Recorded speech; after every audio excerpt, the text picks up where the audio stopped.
Kita akan lihat bersama pada ayat yang pertama dan ayat yang kedua, saudara. Ayat pertama, ayat yang kedua, sama-sama kita baca ayat ini, saudara. 1, 2, 3. Lalu Daud pergi dari sana dan melarikan diri ke gua Adulam. Ketika saudara-saudaranya dan seluruh keluarganya mendengar hal itu, pergilah mereka ke sana mendapatkan dia. Berhimpunlah juga kepadanya setiap orang yang dalam kesukaran, setiap orang yang dikejar-kejar tukang piutang, setiap orang yang sakit hati. Maka ia menjadi pemimpin mereka. Bersama-sama dengan dia ada kira-kira 400 orang. Puji Tuhan, Bapak Ibu Saudara. Saudara, kita melihat di sini bagaimana keadaan terus tidak membaik, ya.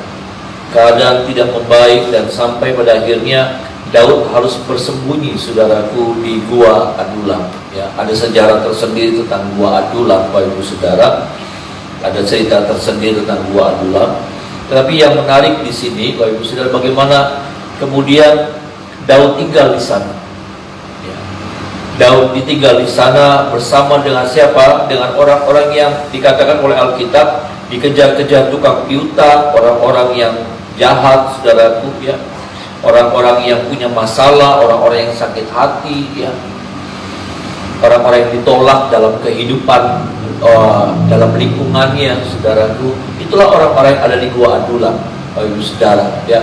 Gua Adulam jadi gua yang terkenal, Bapak Ibu Saudara, untuk orang-orang seperti itu. Tetapi yang hebatnya, Bapak Ibu Saudara, tahu ke saudara, ya, bahwa kemudian orang-orang Adulam inilah yang kemudian menjadi pahlawan-pahlawan di kemudian hari.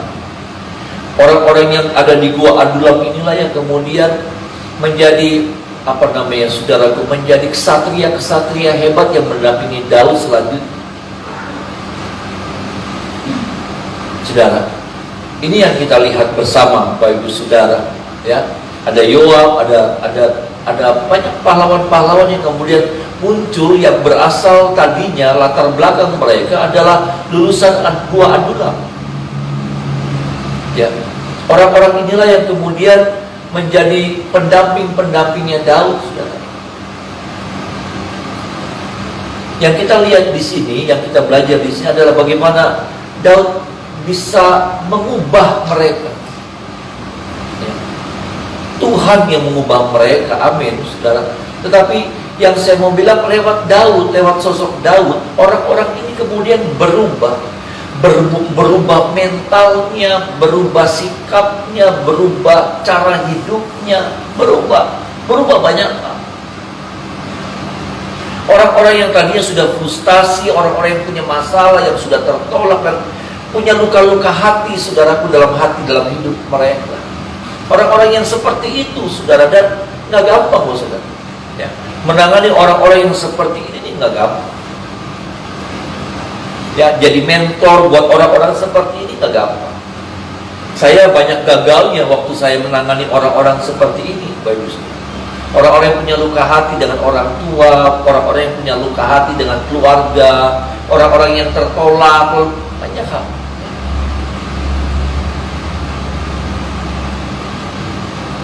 Tetapi, saudaraku, sejarah, saudara, yang saya lihat menceritakan tentang bagaimana orang-orang di sekitar Daud inilah orang-orang yang berasal dari gua Adulam, lulusan alumni Adulam.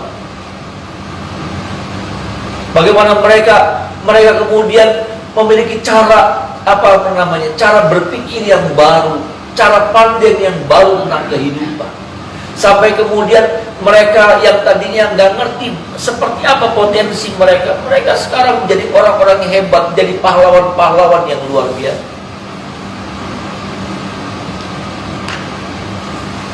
Dikatakan ada 400 orang yang ada di gua Adulam. Hidup, saudara, ya. Hidup itu adalah kalau tidak dipengaruhi, yang mempengaruhi. Cuma dua itu. Saudara nggak bisa berdiri tenang. Saya nggak bisa berdiri tenang. Hidup itu seperti itu.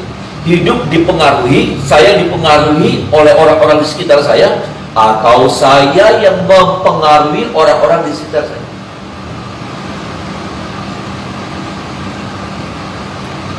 Dan saudara ada di kelompok yang mana? Saudara ada di kelompok orang-orang yang mempengaruhi orang, Atau saudara adalah orang-orang yang dipengaruhi oleh orang? Saudara orang-orang yang dipengaruhi sama keadaan, atau saudara adalah orang-orang yang mempengaruhi keadaan?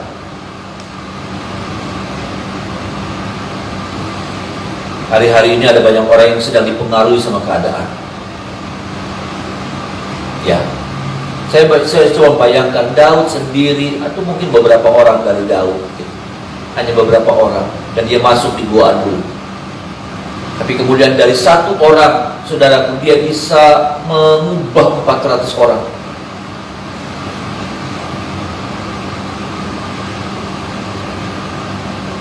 Gak gampang, saudara. Ya. Kadang kalau kita mayoritas, tapi malah kita dipengaruhi oleh yang namanya minoritas. Jadi bukan tentang jumlahnya di sini, tetapi ya bicara tentang mentalitas kita yang seperti apa. Kita kuat atau lemah sebetulnya. Karena hari-hari ini, saudara, kalau saya melihat ada terlalu banyak berita yang sedang mengacau balaukan pikiran orang. Ada banyak berita-berita yang sedang meneror banyak orang. Saya tidak bilang bahwa nggak boleh hati-hati, tetapi bukan diteror. Karena hari-hari ini berita-berita ini begitu mencekam, begitu bikin takut. Dan kita sulit untuk tidak mendengar berita-berita yang seperti itu. Kita sulit untuk tidak melihat berita-berita seperti itu. Tetapi pertanyaannya, saudaraku, ya, hal yang harusnya kita lakukan, kita tidak boleh dipengaruhi hal-hal seperti itu. Bisa bilang amin, saudaraku. Kita nggak boleh dicekam, kita tidak boleh diteror, karena kadang-kadang pada akhirnya berita-berita itu meneror kita sampai kita ciut. Sampai firman Tuhan katakan kita tawar hati. Dan kalau kita tawar hati, Alkitab berkata, kalau kamu tawar hati di dalam kesesakan, kecillah kekuatan. Ini, saudara, ini yang menjadi pesan Tuhan buat kita pagi hari ini. Bahwa hari-hari ini kita sedang dikuasai sama berita. Berita yang seperti apa? Berita yang menakutkan. Ini meninggal pagi-pagi. Ada orang bilang sama saya, pagi-pagi nih saudara mau buka WA, itu sudah gemeteran dulu. Ya, pagi-pagi mau buka WA nih saudara, sudah gemeteran dulu. Kenapa? Nanti di grup ada berita, ini meninggal.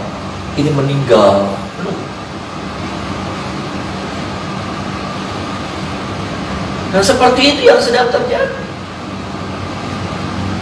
Makanya saya mau bilang, kita harus kuat di dalam Tuhan. Ada amin, saudara. Firman Tuhan harus menjadi pengaruh besar dalam hidup kita, sampai kita menjadi orang yang teguh berdiri dalam iman kita. Kita nggak boleh goyah. Sehingga apa? Kita bukan dipengaruhi sama keadaan, sama situasi, tapi kita yang harusnya mempengaruhi keadaan. Ada amin, saudaraku. Ada berita-berita, ada orang-orang di sekitar kita yang lagi dalam ketakutan, dalam kecemasan, dalam kekhawatiran, melihat hidup nggak punya masa depan, saudaraku. Tapi biarlah kita hadir jadi pengaruh baik buat mereka. Bisa bilang amin, saudaraku. Kata-kata kita, sikap kita bisa jadi pengaruh baik buat mereka, menguatkan mereka, meneguhkan mereka. Di sekitar kita ada banyak orang-orang yang lagi goyah, saudara. Ada orang-orang yang lagi nggak punya tujuan, jadi hilang arah. Sekarang bingung ya. Adakah kita juga sama seperti mereka? Jadi orang-orang yang bingung juga, padahal kita ibadah kita sungguh-sungguh, jam ibadah, jam doa kita juga kita lakukan. Tapi adakah kita biar kenapa? Karena ini adalah sikap kita. Ini ketegasan kita untuk menentukan sikap seperti apa yang kita mau miliki dalam hidup ini. Adakah kita juga mau dipengaruhi, saudara? Adakah kita yang mempengaruhi orang-orang di sekitar kita yang lagi goyah ini, yang lagi nggak punya pengharapan ini?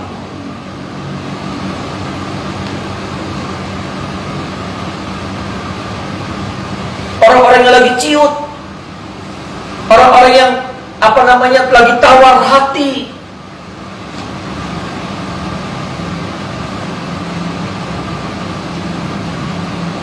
Ini penting, saudara. Dan orang-orang itu ada di sekitar kita, orang-orang itu di samping kita. Mungkin istri, mungkin suami yang lagi ngalamin keadaan seperti itu, mungkin anak-anak, mungkin orang tua yang lagi ngalamin seperti itu, lagi nggak punya tujuan gitu, lagi nggak punya, lagi aduh, belum bisa mikir. Adakah kita sama seperti mereka? Lalu kemudian mereka bilang, mereka tanya di bednya. Lalu iya pada bahaya, belum bisa mikir. Maaf nih saudara. Lalu apa fungsi firman yang selama ini kita terima? Lalu apa artinya saya sebagai hamba Tuhan yang nyampein firman?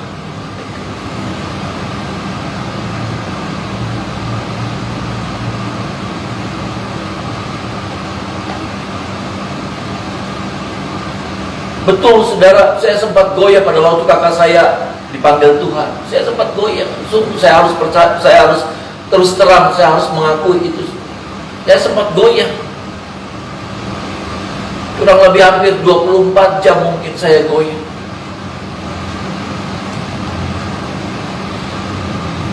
Tapi saya harus bangkit, saya harus menguatkan diri saya. Saya hamba Tuhan. Saya tiap hari menyampaikan firman. Masa saya mau dibiarkan keadaan seperti ini menggoyahkan saya terus berlama-lama, berlarut-larut?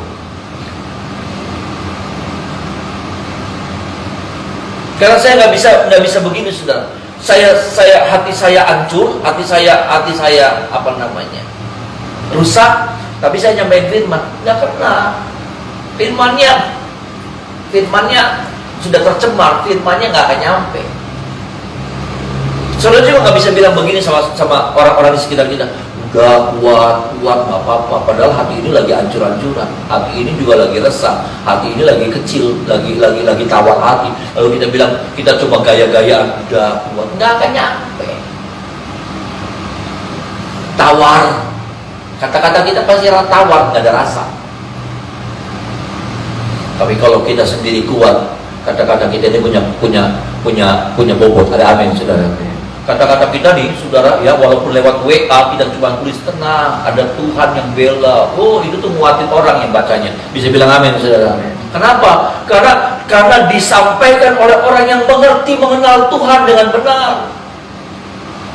Orang yang mengenal Tuhan dengan benar.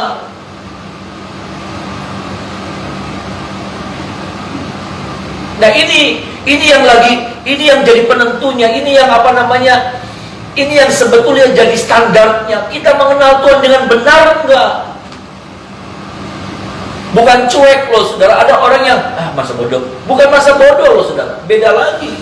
Ya, orang masa bodoh artinya nggak mau tahu tentang masalah. Beda. Cuek. Beda. Orang yang ngerti Tuhan, kenal Tuhan, bukan berarti cuek dengan masalah, bukan. Dia tahu ada mara bahaya, dia tahu, tapi dia tahu juga ada Tuhan yang menyertai dia. Ada amin, saudara. Beda cara pandangnya, beda sikapnya, beda cara berpikirnya, beda. Bukan orang cuek yang mas bodoh. Itu orang yang sebetulnya lari dari kenyataan. Itu orang-orang yang sedang lari dari masalah, saudara. Bukan. Seperti kita lihat, saudaraku, ya. Coba kalau saudara lihat pada ayatnya yang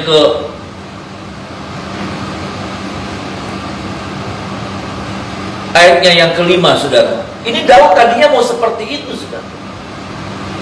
Daud hampir melakukan seperti ayat yang kelima. Sama-sama kita baca ayat yang kelima. 1, 2, 3. Tetapi Gad, nabi itu berkata kepada Daud, janganlah tinggal di kubu gunung itu. Pergilah dan pulanglah ke tanah Yehuda. Lalu pergilah Daud dan masuk ke hutan Keren. Daud tadinya mau lari dari masalah. Dia tinggal di gua Adulam itu sebetulnya dia mau lari dari masalah. Dia nggak mau tahu lagi, udah bersembunyi saja. Bukan juga seperti itu yang Tuhan kehendaki.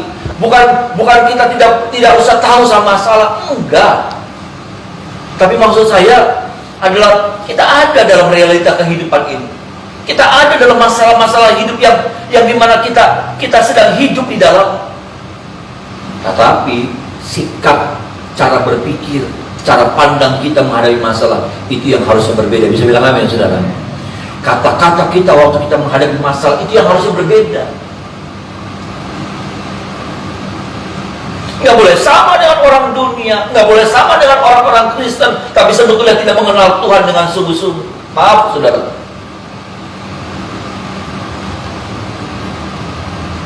Makanya firman Tuhan bilang sama kita, masa-masa sekarang ini masa-masa penampian. Maaf, saya juga tidak tahu harus sampaikan ini sama saudara. Tapi masa-masa sekarang ini masa-masa penampian. Artinya apa? Artinya apa masa penampian? Masa penampian itu masa penyaringan, masa seleksi. Seleksi terhadap apa?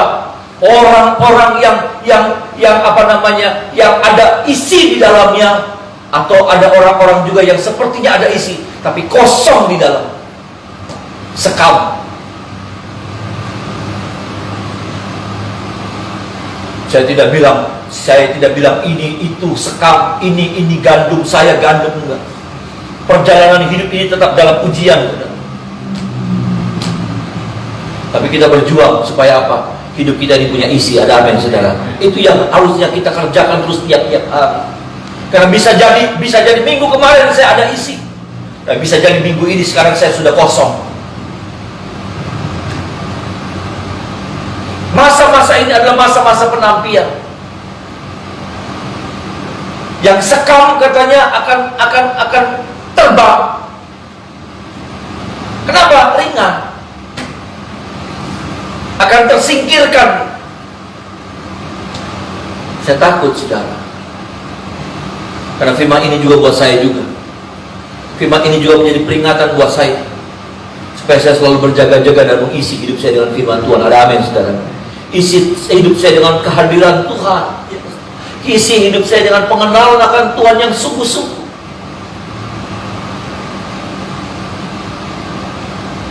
Dan jangan sampai kemudian saya berpikir saya ini tidak ada isi. Saya berkali-kali Tuhan apa ya? Tuhan apa ya, saudara? Kata kasarnya mungkin pukul saya, karena saya pikir saya kuat. Nggak tahu saya lemah. Tuhan pukul saya pikir saya mampu. Saya nggak berdaya. Berkali-kali sudah. Ya, saya bersyukur sama Tuhan. Tuhan beranugerah ngingetin saya. Karena kadang-kadang kita merasa.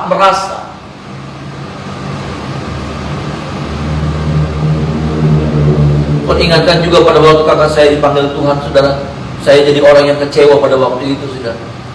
Karena Tuhan sadarkan ternyata belum apa-apa saya pengenalan saya akan Tuhan. Di situ saya disadarkan, saya pikir saya kuat. Saya ngalamin banyak hal-hal yang berat dan saya bisa melewati. Ini saya jujur sama ibu, saudara. Untuk urusan-urusan apa saya serahkan sama Tuhan. Tapi ketika saya mengalami yang kemarin itu, saudara, saya betul-betul ada rasa kecewa yang begitu luar biasa. Setelah itu saya malu sama Tuhan. Saya pikir saya itu kuat. Saya pikir saya itu hebat dalam iman yang sudah bertumbuh secara luar biasa. Tapi ternyata lewat peristiwa itu Tuhan ingatkan saya, belum cukup. Kenapa?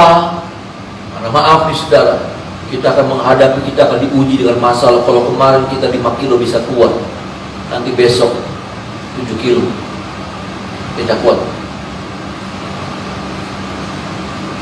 Sudah tahu yang namanya angkat berat? Sudah tahu yang namanya angkat berat, saudara? Ya, angkat berat itu, saudara, dia nih ngangkat 100 kilo. Nanti angkatan yang kedua dia ditambah 2 kilo atau 3 kilo. Bukan ditambahin 10 kilo, bukan. Ditambahinnya kalau nggak salah 3 kilo. Sekali tambahan 3 kilo.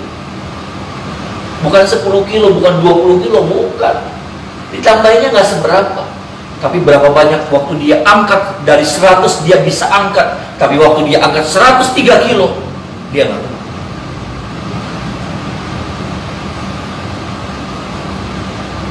Saya cuma mengingatin, saudara, bahwa ujian besok-besok nih lebih berat.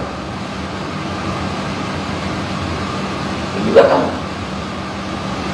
Dan kita nggak bisa milih ujian. Kita nggak hidup itu seperti hidup dalam kekristenan, bukan seperti orang datang ke supermarket. Kita mau ambil sesuai dengan kantong kita. Kita bisa beli, kita ambil. Kita nggak bisa beli, kita nggak bisa ambil. Kita nggak mau ambil. Kita tinggal, nanti kalau misalnya uangnya kurang, ya saudara, kita sudah ambil banyak, tinggal digeletakin aja tuh di kasir. Mbak nggak jadi, Mbak, duitnya kurang, nggak jadi, Mbak, nggak jadi, selesai. Tapi ujian, kita bilang Tuhan nggak kuat, Tuhan nggak cukup, tambahin.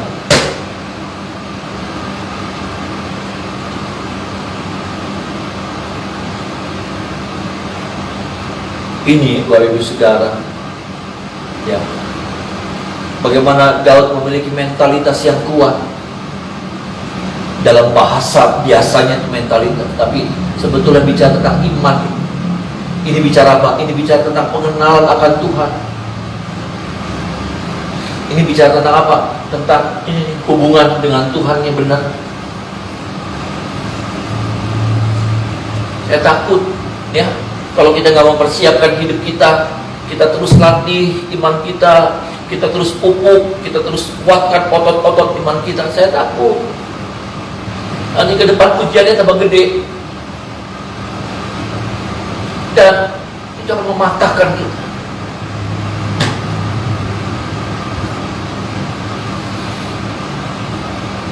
Sungguh, pelajaran yang kemarin itu mengingatkan kepada saya bahwa kita harus terus melatih, kita harus terus menguatkan iman kita. Kita nggak boleh bilang, saya udah kuat, saya udah hebat, bisa lah saya, bisa lah. Ini waktu-waktu dimana kita harus tambah serius sama Tuhan.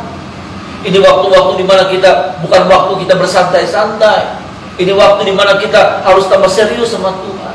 Kenapa? Karena tampian itu tambah keras, saudara. Tampian itu, saudaraku, tadinya cuma pelan, tapi nanti dia ngelungnya tuh, saudara. Bahasa Yunaninya tuh ngelungnya, saudara. Di lungnya tuh tambah tinggi.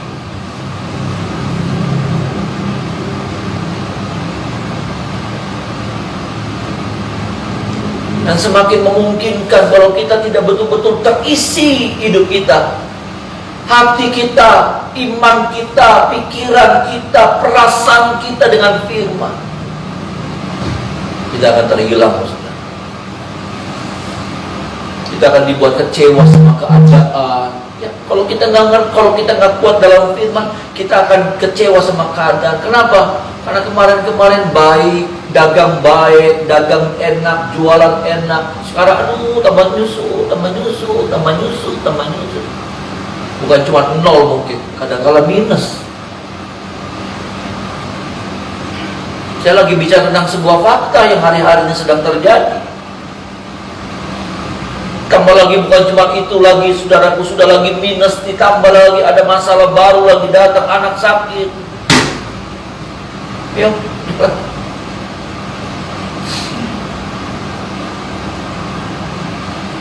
Ada keluarga meninggal. Kalau kita nggak isi dari hidup kita dengan sesungguh-sungguhnya gitu, firman dan Roh Kudus itu berkuasa dalam hidup kita, aduh,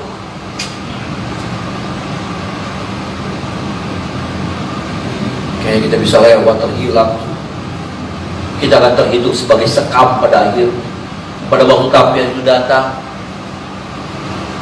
ternyata kita nggak terlalu berbobot untuk jatuh lagi di tempat yang seharusnya kita jatuh, di tampilan itu.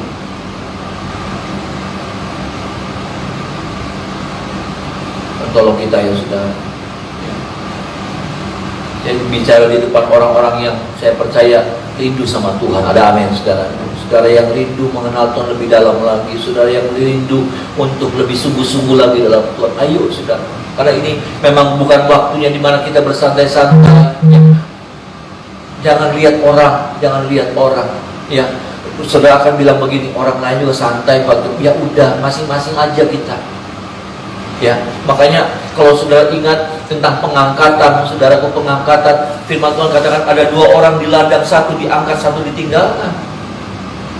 Ada orang di kasur, di ranjang, satu diangkat, satu ditinggalkan.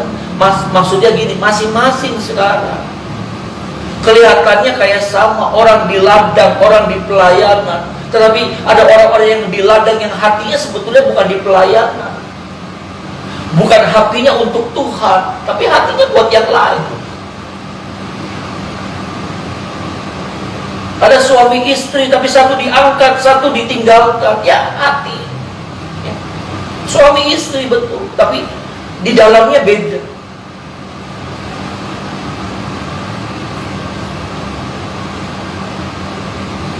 Kalau kita melihat firman Tuhan dan kita lihat juga kenyataan keadaan yang sedang terjadi di akhir zaman ini, kita sudah ada di akhir zaman. Penggenapan firman Tuhan sedang dinyatakan dalam hidup saya dan saudara. Jadilah seperti Daud yang punya roh yang kuat, yang bukan dipengaruhi sama situasi, tapi dia yang merubah situasi. Ada amin, saudara. Dia bisa mengubah keadaan, dia bisa merubah orang-orang di sekitarnya. Itu orang-orang yang punya spirit yang kuat, roh yang kuat di dalam Tuhan. Roh yang kuat di dalam Tuhan tuh ada hubungan yang benar dengan Tuhan, ada firman yang berkuasa, yang mengubah cara berpikirnya, yang mengizinkan bukan pikirannya yang jadi, tapi pikiran Tuhan yang jadi dalam hidupnya. Bukan perasaannya yang dibiarkan berkecamuk jadi Tuhan dalam hidupnya, tapi firman Tuhan yang jadi Tuhan dalam hidupnya. Bisa bilang amin, saudara. Ini yang gak gampang. Makanya apa? Waktu Daud mau terus ada di Adulam, ada nabi bilang, jangan, gak boleh kamu di sini. Dia nurut. Ya. Rohnya kuat. Roh yang kuat itu akhirnya punya apa? Punya penundukan yang kuat. Aduh.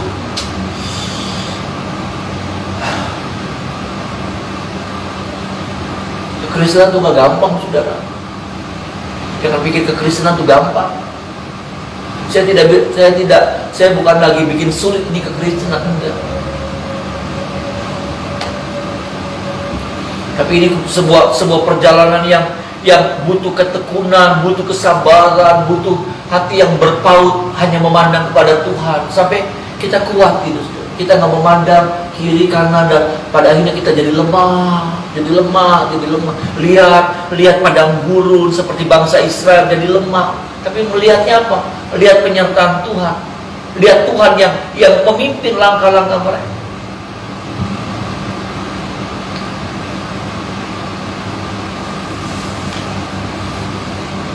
Hari-hari ini adalah hari-hari yang kita sudah jarang melihat berkata tentang kedatangan Tuhan. Tapi sudah tahukah saudara, sadarkah saudara bahwa inilah tanda-tanda kedatangan Tuhan semakin dekat. Zaman antikris itu akan dimulai dengan apa? Zaman antikris itu akan dimulai dengan apa? Zaman antikris itu akan dimulai dengan sebuah halaman yang pertama apa, saudara?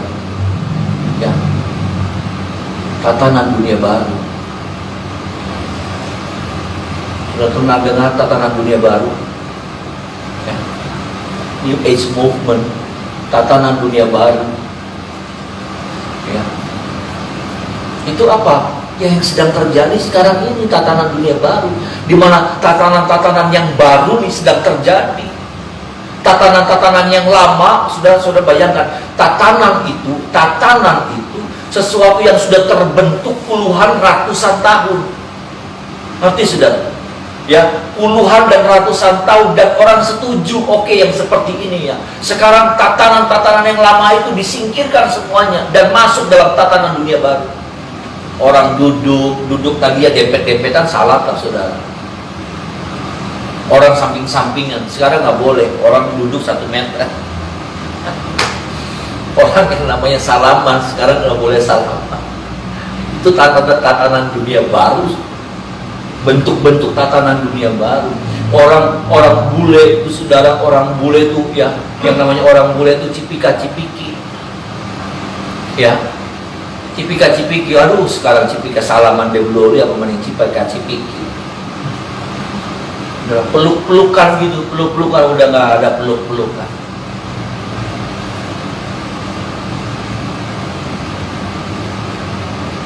Tatanan dunia baru. Orang sekarang mau apa, mesti pakainya cara yang baru. Bayangin, benar. Ya, semuanya berubah.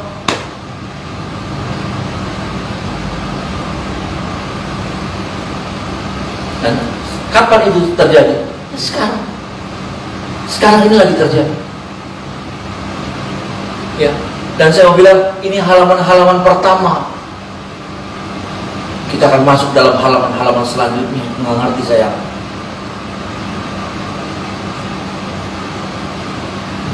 Itulah sebabnya kita harus tetap kuat di dalam Tuhan. Amin, saudara. Karena semakin nggak mudah. Karena firman Tuhan bilang, kalau waktunya tidak dipersingkat, katanya. Bayangkan, kalau waktunya tidak dipersingkat, akan semakin mustahil orang diselamatkan. Artinya apa? Kalau saudara bilang waktunya dipersingkat supaya orang-orang banyak bisa, artinya apa? Waduh, itu keadaannya hebat banget. Itu keadaannya tuh mengerikan banget. Makanya apa? Waktunya dipersingkat aja bis. Karena kalau ini dibiarkan sesuai dengan jadwal, habis. Artinya apa? Ada satu keadaan yang mengerikan terjadi, yang bikin setiap kaki ini goyah, nggak kuat.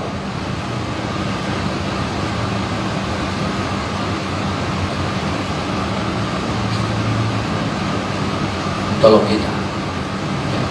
Pesan firman Tuhan buat saya pagi ini, buat saudara, buat Bapak Ibu juga yang lihat lewat streaming, ya. Tetap kuat di dalam Tuhan. Ini waktu bukan untuk kita semakin jaga jarak sama Tuhan. Ini bukan waktu untuk kita meninggalkan jam-jam doa kita, bukan. Ini bukan waktu kita untuk menutup Alkitab kita dan kita tidak pernah membaca. Ini bukan waktu di mana kita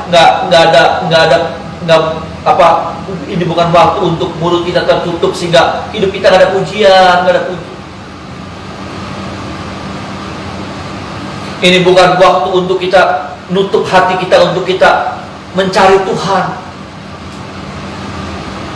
Ini bahkan waktunya untuk kita lebih sungguh-sungguh lagi sama Tuhan. Ada amin, saudara? Ini waktunya untuk kita, kaki ini semakin suka datang sama Tuhan.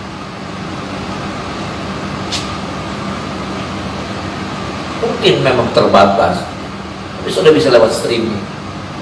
Kalau doa kan bisa masing-masing, ya. Nggak ada alasan gereja tutup kan kalau doa, karena doa sudah bisa lakukan itu di rumah.